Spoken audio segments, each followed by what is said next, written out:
നോക്കാം. വീണ്ടും വോട്ടുകൊള്ള ആരോപണവുമായി ലോക്സഭാ പ്രതിപക്ഷ നേതാവ് രാഹുൽ ഗാന്ധി. കർണാടകയിലും മഹാരാഷ്ട്രയിലും ബിജെപിക്കും സംഘപരിവാറിനും അനുകൂലമായി വ്യാപകമായ ക്രമക്കേട് നടത്തിയെന്ന തെളിവുകൾ നിരത്തി രാഹുൽ ഗാന്ധി ആരോപണം ഉന്നയിച്ചു. കോൺഗ്രസിന്റെ വോട്ട് ചെയ്യുന്നവരെ ആസൂത്രിതമായി നീക്കി വോട്ടുകൊള്ള നടത്തുന്നവരെ കേന്ദ്ര തെരഞ്ഞെടുപ്പ് കമ്മീഷണർ ഗിനേഷ് കുമാർ സഹായിക്കുകയാണെന്നും രാഹുൽ ഗാന്ധി ആരോപിച്ചു. ഡൽഹിയിൽ AICC ആസ്ഥാനത്ത് നടത്തിയ വാർത്താ സമ്മേളനത്തിനിടെയാണ് രാഹുൽ ഗാന്ധിയുടെ ഗുരുതരമായ ആരോപണങ്ങൾ ഉന്നയിച്ചത്. അതേസമയം ആരോപണങ്ങൾ തിരഞ്ഞെടുപ്പ് കമ്മീഷൻ തള്ളി. That the Chief Election Commissioner of India, Ganesh Kumar, needs to stop protecting the people who are destroying Indian democracy. The CID of Karnataka, this is not an isolated case. There are many such cases. Maharashtra, Rajora, same idea. 6,850. വിവരങ്ങളുമായി ഫൈസൽ അസീസ് ചേരുന്നുണ്ട്. ഫൈസൽ, അല്പസമയം മുൻപാണ് രാഹുൽ ഗാന്ധിയുടെ വാർത്താ സമ്മേളനം നടന്നിരിക്കുന്നത്. എന്നാൽ ഇപ്പോൾ തിരഞ്ഞെടുപ്പ് കമ്മീഷന്റെ ഒരു പ്രതികരണം വന്നിരിക്കുന്നത്. തിരഞ്ഞെടുപ്പ് കമ്മീഷൻ ഈ ആരോപണങ്ങളെല്ലാം പാടെ തള്ളുകയാണ്. മറ്റു വിവരങ്ങൾ എങ്ങനെയാണ്? രേണുക, രാഹുൽ ഗാന്ധിയുടെ വാർത്താ സമ്മേളനം അല്പസമയം മുമ്പാണ് അവസാനിച്ചത്. അതിൽ രാഹുൽ ഗാന്ധി ഗുരുതരമായ ആരോപണങ്ങളാണ് ഈ വോട്ട് ചോരിയുമായി ബന്ധപ്പെട്ട് വീണ്ടും ഉന്നയിച്ചിരിക്കുന്നത്. ആ ഒരു ആരോപണങ്ങളെ തെരഞ്ഞെടുപ്പ് കമ്മീഷൻ പൂർണ്ണമായും തള്ളി എന്നുള്ളൊരു വാർത്തയാണ് ഏറ്റവും ഒടുവിലായി പുറത്തു വരുന്നത്. അതായത് ഈ രാഹുൽ ഗാന്ധി ആരോപിക്കുന്നത് പോലെയൊന്നും ഈ വോട്ടർ പട്ടികയിൽ ക്രമക്കേട് നടത്താൻ സാധിക്കില്ല, അത്തരം ആരോപണങ്ങൾ വെറും തെറ്റാണ് എന്നൊക്കെയാണ് ഈ തെരഞ്ഞെടുപ്പ് കമ്മീഷൻ പറയുന്നത്. അത് അവരുടെ ഔദ്യോഗിക എക്സ് അക്കൗണ്ടിൽ അദ്ദേഹത്തിൻ്റെ എക്സ് അക്കൗണ്ടിൽ അങ്ങനെ ഈ തെരഞ്ഞെടുപ്പ് കമ്മീഷൻ്റെ എക്സ് അക്കൗണ്ടിലാണ് അത്തരത്തിലൊരു ഇത് അറിയിച്ചിട്ടുണ്ടായിരുന്നത്. അതായത് ഇൻകറക്റ്റ് എന്ന് പറഞ്ഞുകൊണ്ടാണ് ആ ഒരു അറിയിച്ചുകൊണ്ടിരിക്കുന്നത്. വീണ്ടും വോട്ട് ചോരി ആരോപണമാണ് രാഹുൽ ഗാന്ധി ഉന്നയിച്ചിരിക്കുന്നത്. അതായത് രാഹുൽ ഗാന്ധി പറഞ്ഞതും അപ്രകാരമുള്ള ഒരു സംഭവം തന്നെയാണ്. അതായത് ആദ്യം ഹൈഡ്രജൻ ബോംബ് ഉണ്ടാകുമെന്നാണ് രാഹുൽ ഗാന്ധി പറയുന്നത്. അതായത് ഈ ഹൈഡ്രജൻ ബോംബ് എന്നുകൊണ്ട് ഉദ്ദേശിക്കുന്നത് നമ്മൾ നേരത്തെ തന്നെ സൂചിപ്പിച്ചതാണ്. ഈ ബീഹാറിലെ വോട്ടർ അധികാർ യാത്രയിൽ ഹൈഡ്രജൻ ബോംബ് ഉണ്ടാകും. അതായത് ഹൈഡ്രജൻ ബോംബ്, തൻ്റെ പക്കലൊരു ഹൈഡ്രജൻ ബോംബുണ്ട്, അത് താൻ പൊട്ടിക്കും എന്നാണ് എല്ലാവരും കരുതിയിരിക്കണമെന്നാണ് അദ്ദേഹം പറയുന്നത്. എന്നാൽ അതിൽ ആ ഹൈഡ്രജൻ ബോംബ് അല്ല, ഇത് ഹൈഡ്രജൻ ബോംബ് വരാനിരിക്കുന്നതേ ഉള്ളൂ എന്നാണ് രാഹുൽ ഗാന്ധി തുടക്കത്തിൽ പറഞ്ഞത്. പിന്നീട് പൂർണ്ണമായും ഇലക്ഷൻ കമ്മീഷനെ കടന്നാക്രമിച്ചുകൊണ്ടുള്ള ഒരു പരാമർശമാണ് രാഹുൽ ഗാന്ധിയുടെ ഭാഗത്ത് നിന്നുണ്ടായിരിക്കുന്നത്. അതായത് ഇലക്ഷൻ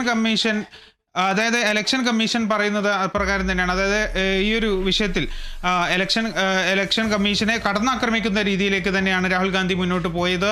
അതായത് ഇലക്ഷൻ കമ്മീഷൻ, അതായത് ഈ വോട്ട് കൊള്ള നടത്തുന്നവർക്ക് ഇലക്ഷൻ കമ്മീഷൻ സംരക്ഷണം നൽകുന്നു എന്നാണ് ഈ രാഹുൽ ഗാന്ധി പ്രധാനമായും ആരോപിക്കുന്ന ഒരു കാര്യം എന്ന് പറയുന്നത്.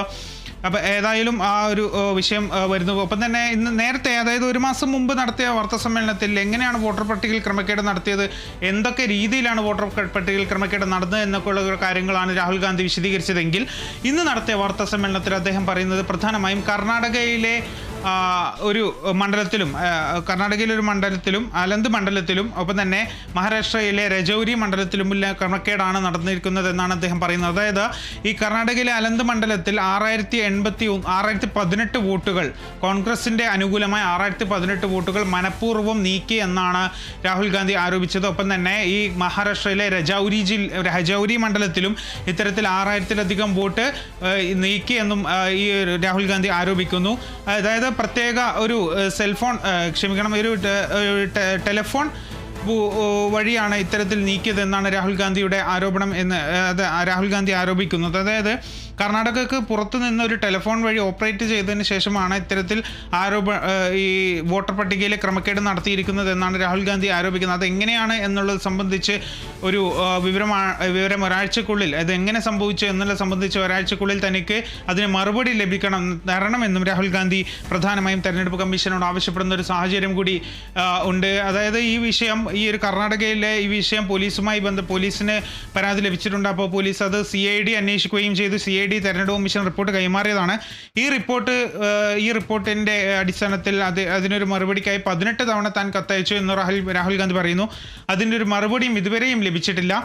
ആ സാഹചര്യത്തിലാണ് ഇത്തരത്തിൽ ആരോപണം ഉന്നയിക്കുന്നത്. ഇതിൽ ഏറ്റവും പ്രധാനപ്പെട്ട ഒരു കാര്യമെന്ന് പറയുന്നത് രേണുക, ഈ വാർത്താ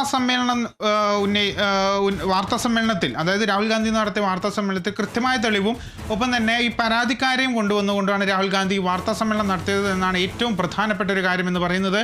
അതായത് ഈ സംഭവത്തിൽ, അതായത് തൻ്റെ വോട്ടർ പട്ടികയിൽ നിന്ന് തൻ്റെ പേര് നീക്കം ചെയ്തു എന്നുള്ളൊരു പരാതി ഉണ്ടായിരുന്നു. ആ പരാതിക്കാർ ഉൾപ്പെടെ വാർത്താ സമ്മേളനത്തിൻ്റെ വേദിയിൽ കൊണ്ടുവന്നതിന് ശേഷമാണ് രാഹുൽ ഗാന്ധി ഇത്തരത്തിൽ ആരോപണം ഉന്നയിക്കുന്നത്. 2-3 പരാതിക്കാരുണ്ടായിരുന്നു, അവരെയൊക്കെ കൊണ്ടുവന്നു. ഒരാൾ ലൈവും, അതായത് ഓൺലൈനായും ഒരാൾ ചേർന്നു.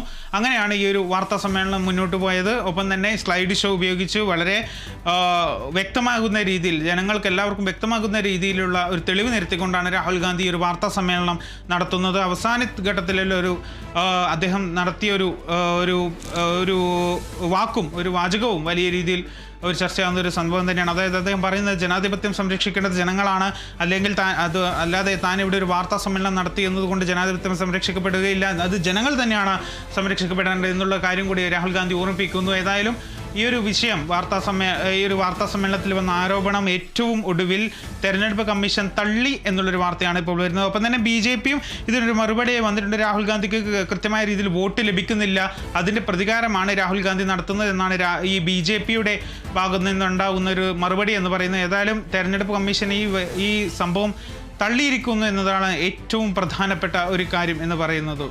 രേണുക. ശരി ഫൈസൽ, വ്യക്തമാണ്.